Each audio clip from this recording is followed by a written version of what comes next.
Hii ni breaking news exclusive kabisa kutoka hapa Makumba Sports TV. Simba Sports Club imechukua au inataka kuchukua washambuliaji wawili kwa mpigo kutokea hapa nyumbani, lakini wa kwanza imeshamalizana naye. Nitakwambia pia wa pili ni nani.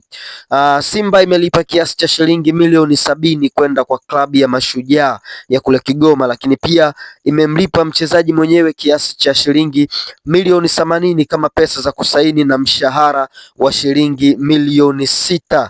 Anaitwa Ismail Mgunda.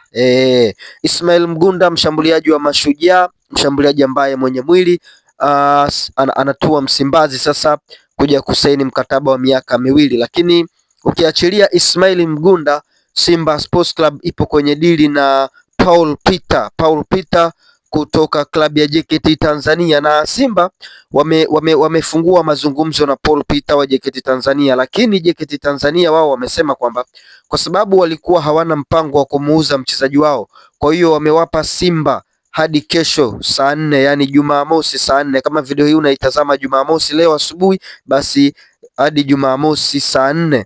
Na kama unaitazama usiku huu, basi mpaka kesho Jumamosi saa 4 Simba wamepewa na JKT Tanzania wawe wameshamaliza dili la Paul Peter ili JKT waweze kuangalia mbadala wake kabla usajili haujafungwa. Kwa hiyo Simba imeshamalizana na Ismail Mgunda kutoka Mashujaa, lakini pia inamtaka na Paul Peter. Paul Peter msimu uliopita alifunga goli za kutosha, kwa hiyo Simba inataka kufanya madili haya mawili kwa mpigo ya wachezaji wa ndani ili kufidia nafasi ya Selemani Mwalimu, lakini pia kiwango cha Dumbia kama vile watu wana mashaka naye. Hii ni Makumba Sports, usikose kusubscribe.